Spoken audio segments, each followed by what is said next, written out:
아니 LG폰 쓰는 게 왜? 이해할 수가 없네. 나도 고기랑 맥주 사주라 임마. 안녕하세요, 이쌤입니다. 간만에 LG에서 레전드 우와 할만한 스마트폰을 출시했습니다. 물론 플래그십은 아니지만 벨벳보다 40만원 더 저렴한데 더 좋은 스펙의 제품을 출시해서 LG Q92 언박싱과 첫인상 살펴보기입니다. 가격만 놓고 보면 오히려 샤오미 Mi 10 Lite 5G보다 더 좋아 보이는 LG가 가성비 폰을 출시했다? 아직까지는 믿기지가 않습니다. 그래서 처음에 이 제품이 출시한다고 했을 때 LG가 이 가격대에 이 스펙의 폰? 그냥 이거는 ODM으로 출시하는 거 아니야? 라는 루머가 있었는데 그건 불화였어요. 실제로는 LG가 모두 개발하고 생산까지 완료한 제품이라고 해요. 간혹 보면 전자 제품에서 OEM과 ODM의 차이를 궁금해 하시는 분들이 있는데 이것을 조금 쉽게 설명하자면 OEM은 공장에 설계도를 주면 그것대로 만들어주는 것이고 ODM은 거기에 개발까지 포함되어 있는 것입니다. 더 정확하게 이야기하자면 제품 개발을 누가 하냐 안 하냐의 차이로도 볼 수 있는데 OEM에 비해 ODM은 생산자가 제품 개발 생산까지 모두 하는 거예요. 삼성도 초저가형을 보면 ODM 제품들이 몇몇 있습니다. 약간 오랜만에 언박싱을 하는 것 같은데 아니 LG 스마트폰을 오랜만에 언박싱 하니까 더 설레는 것 같습니다. 박스에는 Q 시리즈의 요것도 귀엽게 되어 있고 Q92 5G 그리고 특이하게 박스 위에 젤리 케이스가 포함되어 있다고 적혀 있습니다. 뭐 자랑할 만하기도 해요. 왜냐면 삼성은 예전부터 플래그십에도 넣어주고 있는데 LG도 이제 중저가에도 넣어주기 시작했으니까요. 나머지는 기존 LG 스마트폰의 박스와 큰 차이가 없는 것 같습니다.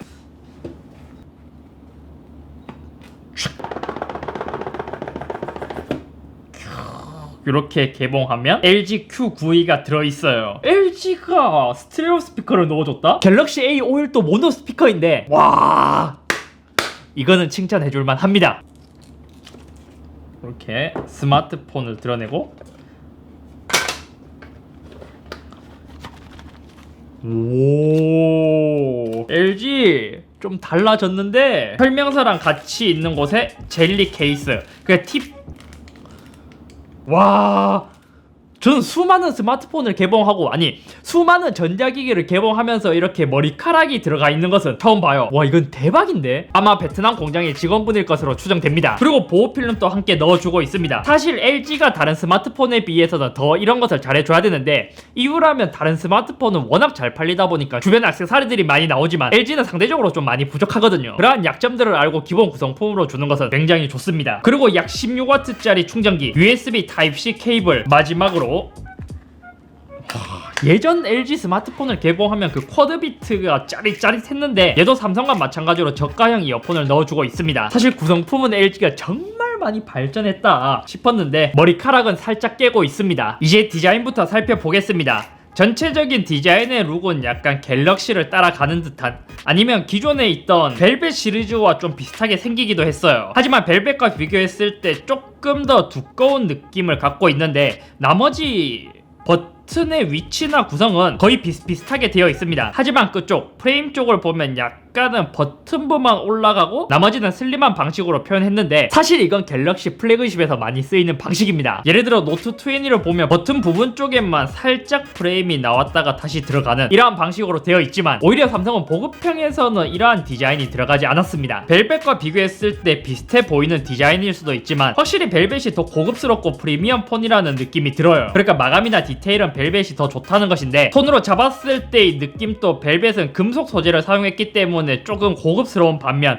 얘는 플라스틱을 사용했기 때문에 확실히 중가형이라는 느낌은 있습니다. 오히려 그립감은 Q92가 더 좋은 것 같아요. 사실 저는 벨벳의 그립감을 그렇게 좋다고 느끼지 못했습니다. 처음에 뭐 벨벳 터치 디자인 뭐 그립감이 좋다라고 많이 이야기를 했었는데 오히려 저는 이전 세대인 G8의 그립감이 훨씬 더 좋았습니다. 벨벳 같은 경우에는 얇게 디자인하기 위해서 그립감은 많이 포기해야 되는 폰이에요. 더 정확하게 이야기하자면 벨벳은 잡았을 때 그립감이 좋다라기보다는 얇고 날카롭다는 느낌? 그에 비해 LG G8이나 Q92는 손에 척 감기는 디자인으로 만들어졌습니다. 디스플레이는 6.7인치 FHD 플러스의 LCD를 탑재했습니다. 벨벳과의 차이점은 OLED와 LCD와의 차이인데 확실히 이 부분에서 LCD를 선호하시는 분들도 꽤 있기 때문에 장점이 될 수도 있을 것 같아요. OLED에 버닝이 싫으신 분들도 굉장히 많기 때문이죠. 하지만 벨벳보다 한 가지 더 좋아진 점은 펀치홀을 탑재했다는 것입니다. 벨벳은 약간 물방울 노치를 써서 이 가격대에 이런 홀을 써야 하나 싶지만 Q92는 펀치홀을 쓰면서 전면으로 봤을 때 디자인적인 완성도는 더 높아졌다고 볼 수 있어요. 이것도 갤럭시 A51과 비교하자면 베젤과 펀치홀 사이즈의 차이는 꽤 있는 편입니다. 하지만 이건 어쩔 수 없는 게 OLED와 LCD와의 차이니까요. 대체로 LCD의 베젤이 더 두꺼운 이유는 화면과 터치 구현을 위한 드라이버 IC 또는 이제 백라이트가 있기 때문에 OLED보다는 베젤이 더 두껍습니다. 아이폰을 보더라도 11과 11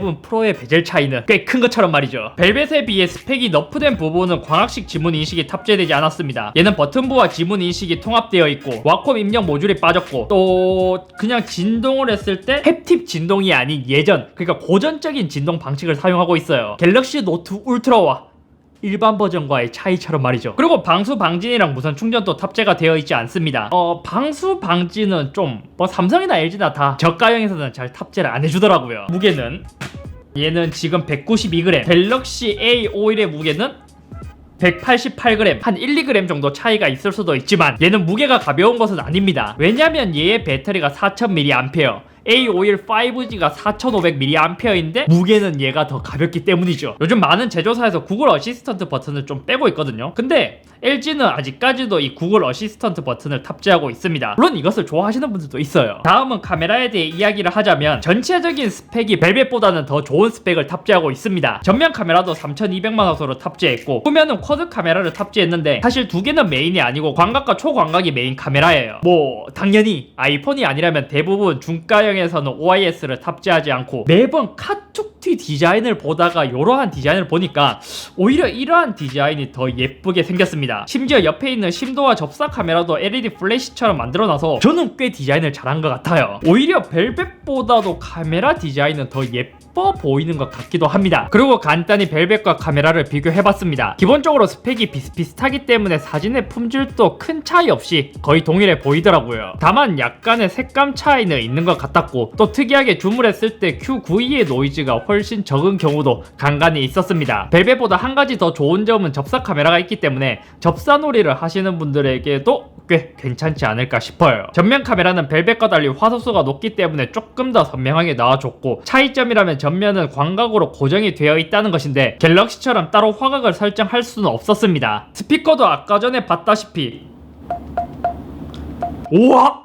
갤럭시 A51에서는 느끼지 못했던 스테레오 스피커가 탑재되어 있습니다. 와, 이제는 LG가 중가형에서도 스테레오 스피커를 탑재해 준다니, 와, 이거는 사실 좀 믿기지가 않아요.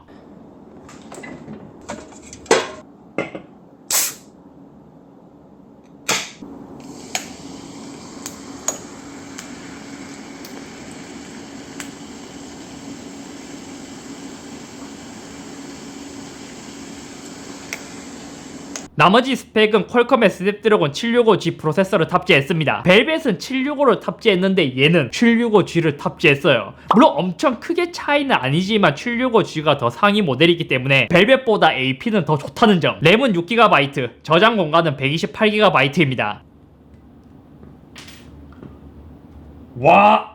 갤럭시 노트 일반 버전에서도 지원하지 않는 외장 메모리까지 지원을 합니다. 그리고 와이파이 6는 지원하지 않고 이러한 스펙을 본다면 AP와 카메라는 벨벳보다 더 좋은, 나머지는 좀 너프 먹긴 했지만 40만원 저렴하면 이 정도는 꽤 괜찮은데 라고 할 수 있는 스펙이에요.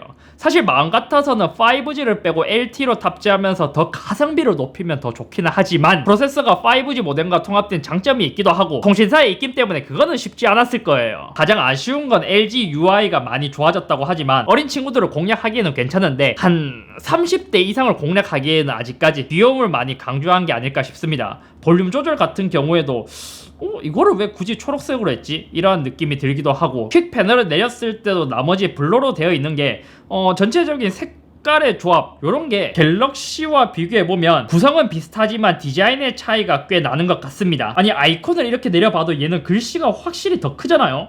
아마 임원분이 야! 그거 잘 안 보이는데 글씨 좀 키워! 이렇게 했을 가능성도 있지 않을까요? 안드로이드 10으로 오면서 진짜 많이 좋아졌는데 조금 더 세부적으로 더 다듬으면 더 좋아지지 않을까 싶습니다. LG Q92의 첫인상은 가격이 상당히 착하게 LG가 이제는 스마트폰의 위치를 잘 알고 제대로 된 중가형 모델을 출시해 준 것 같습니다. 오히려 내부에서는 벨벳보다 더 좋은 스마트폰이라는 그러한 기사를 쓰면서 이제 홍보를 하고 있는데, 실제로 경쟁하는 모델은 갤럭시 A51 아니면 A71과 비교되는 모델이지 않을까 싶어요. 하지만 가격 대비 성능이 잘 나왔다고 하더라도 걱정되는 것은 소프트웨어입니다. 갤럭시 A51 5G도 이제 3번의 반올림을 약속했는데 그만큼 소프트웨어 지원을 LG가 해줄 수 있을 것인가, 그게 걱정이지 않을까 싶어요. 심지어 삼성은 원 UI를 계속 업데이트하면서 새로운 기능도 플래그십처럼 추가해주고 있으니까요. 그래서 이번 폰은 저도 처음 만져보니까 가격 대비 굉장히 잘 나왔다는 생각은 들었는데, 한국에서는 LG 브랜드에 대한 이미지 때문에 그렇게 많이 구입하지는 않을 것 같습니다. 오히려 저가형이 많이 팔리는 동남아 쪽, 인도 같은 시장에서 더 많이 팔리지 않을까요? 아무튼 오늘은 여기까지이며, 오늘은 첫인상에 대해 살펴봤지만 다음에는 비교가 되는 갤럭시 A51과 한번 비교를 하면서 Q92의 후기도 함께 알려드리도록 하겠습니다. Q92가 참 좋은데 이게 UI가 좀 나는 마음에 안 드는 게 아쉬워요. 다른 건 진짜 가성비 잘 나온 것 같은데 이런 아이콘도 그나마 나아진 편이지만 요런 거, 이걸 왜 기본 색상을 이렇게 초록색으로 했을까?